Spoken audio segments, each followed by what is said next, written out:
6 child behavior issues that are the parent's fault. You may try to convince others that your child is the most well-mannered little person in the world. But if you make mistakes in their upbringing, they'll be noticeable in certain situations. Does your child trouble others? Does he or she always forget to say thank you? Is your kid telling family secrets to strangers? Then you should understand that the problem is not with your child. You should change your attitude first.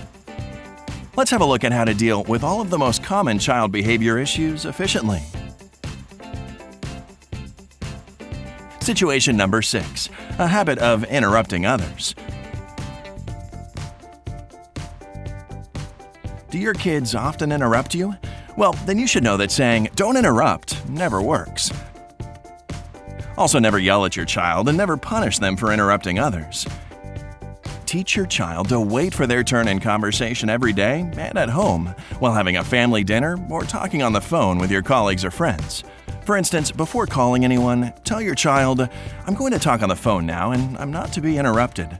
I'll finish talking when the long hand on the clock reaches that number." We guarantee you, after some time, your kid will learn how to wait their turn.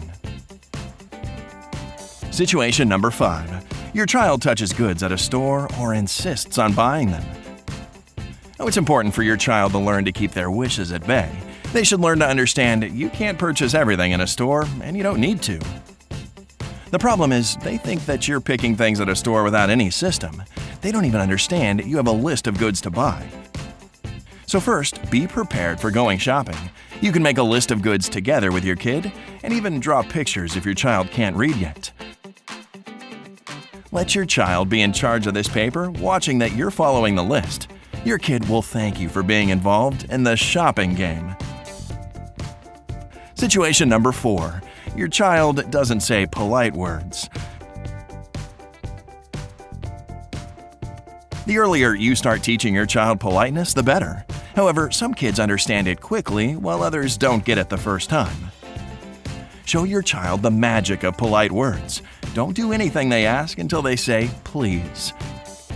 Does your child want to watch cartoons? Then first he or she should say, "Please turn the TV on." No more "TV, TV," or "Mom, turn it on."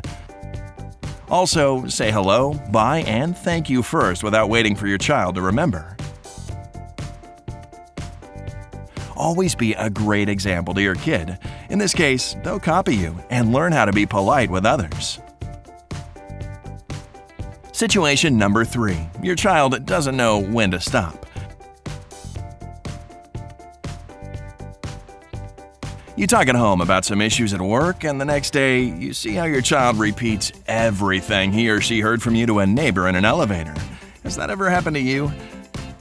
Well, a child finds it hard to understand that there's information you shouldn't share with others. They don't know shame or embarrassment, and they have no experience of the backlash of wrong words said at the wrong time. Parents, on the other hand, may well suffer from those. So try to introduce the concept of a home secret, meaning all the things you and your kids shouldn't tell other people. Situation number 2. Your child is afraid of leaving your side. A child grows too scared of leaving their parents' side when the parents put barriers between them and usual activities. There's a setting in their head: if I ride down the slide, I'm going to fall or tear my clothes, etc. That's why when a parent in a good mood suddenly allows the child to go to the playground freely, the kid will probably choose not to risk their life for a momentary pleasure.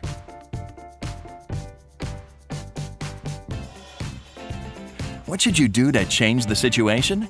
Just give your child more freedom and teach them to make decisions on their own. Situation number 1. Your kid troubles other adults. If a child can easily start a conversation with an unfamiliar person, that's a sign of trust in the family. However, it may also mean the child doesn't know adults may have other interests. An illustrative example is when parents can't do what they want or need to because they try to spend all their time with their little ones. It's no surprise that a child can't imagine other people wanting anything else other than what the child wants. Do you know other parenting mistakes that all of us should avoid? share them in the comments below. And don't forget to give this video a thumbs up and click subscribe to stay on the bright side of life.